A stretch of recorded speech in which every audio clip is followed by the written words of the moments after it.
Situé sur l'avenue Luto, numéro 5 du quartier Ngamaba dans la commune de Lansele à Kinshasa, la capitale de la République démocratique du Congo, l'orphelinat Manassé, une branche de la fondation portant le même nom, héberge en son sein une trentaine d'enfants désœuvrés pour les grands nombres orphelins.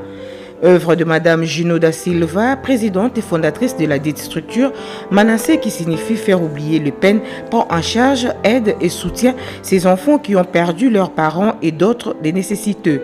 En séjour à Kinshasa, Madame Juno da Silva, accompagnée son mari, a rendu visite à ses enfants orphelins.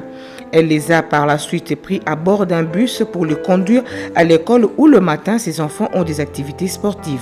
Je les accompagne parce que j'ai quelques paperasses à remplir avec les professeurs. Voilà. C'est pas tous les jours, mais bon, ça arrive.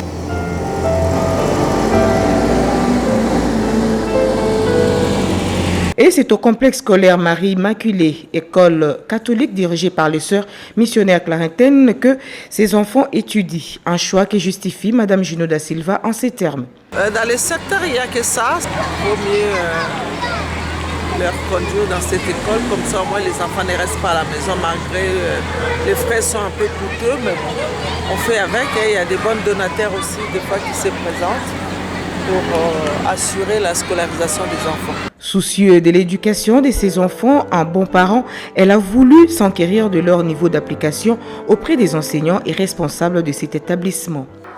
Mais vraiment, ce sont des enfants un peu effacés, ils ne sont pas dans les groupes de bandits de l'école ou quoi. Ces enfants ont besoin de notre éducation et de votre éducation. Comme ce sont des enfants qui manquent d'affection. Et quand nous les accueillons, nous devons leur montrer aussi notre affection comme parents, qu'ils se retrouvent dans la société.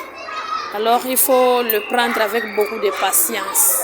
Les hôtes de la sœur Ernestine Manfunzi, directrice de l'école, se sont entretenus autour de modes de collaboration entre la Fondation Manassé et son établissement, étant donné que c'est elle qui suit ses enfants au quotidien. Aujourd'hui, je suis vraiment très ravie d'être avec maman Jeannot et avec papa Jean, les parents de l'orphelinat Manassé, pour qu'on puisse voir ensemble comment nous allons collaborer pour l'éducation de ces enfants, qui sont nos enfants, leurs enfants là-bas à l'orphelinat, mais mes enfants ici à l'école. Je ne peux pas dire qu'ils étudient gratuitement. Ils payent aussi à l'école. Plusieurs d'entre ces bénéficiaires s'appliquent bien, comme en témoigne leur directrice. Parmi ces enfants, il y a certains qui s'appliquent très bien en classe, très bien, mais il y a d'autres qui ont besoin d'aide particulière à la maison parce que seulement l'école n'arrive pas à résoudre leurs problèmes. Mais la majorité s'applique très bien à l'école. Dans ces contrées, s'il y a les enfants qui étudient à Immaculée, ce sont les enfants des gens qui ont des moyens. Parce que si vous venez le matin, vous trouverez des véhicules et véhicules. Si quelqu'un se paye de luxe de faire étudier 30 quelques élèves ou 20 quelques élèves ici au complexe scolaire Marie Immaculée, c'est-à-dire c'est une personne qui se respecte et qui a aussi des moyens. Donc, quant aux partenaires, de continuer à la soutenir parce qu'elle fait un bon œuvre.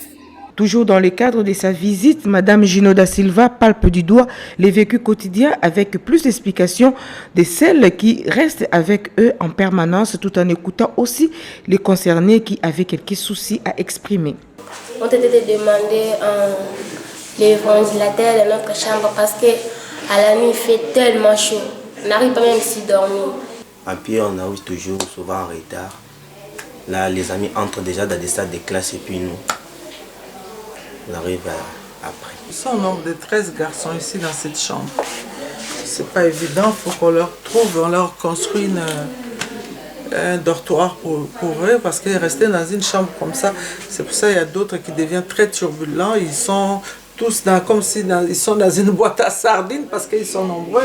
La difficulté que nous avons ici, donc nous avons besoin un peu de soutien pour pouvoir acheter ce terrain. Nous sommes déjà en contact avec la propriétaire de cette parcelle qui est là, derrière. Et elle nous garde cette place comme privilégiée compte tenu des projets que nous avons pour l'orphelinat. Donc en élargissant l'espace, ça leur donnera aussi une possibilité d'être encore plus épanoui. Il faut noter que lors de la création de la Fondation Manassé, l'objectif était de mettre en place une structure d'autosuffisance alimentaire qui répondrait aux normes sur le plan agricole et qui permettra à l'orphelinat de subvenir à ses besoins alimentaires. Dans cet espace ici, nous avons à peu près 11 à 12 hectares. Pour l'instant, c'est juste un projet agricole. Donc c'est pour cultiver des manioc, cultiver des maïs. Donc nous avons besoin un peu de soutien financier pour pouvoir démarrer avec le projet que nous avons.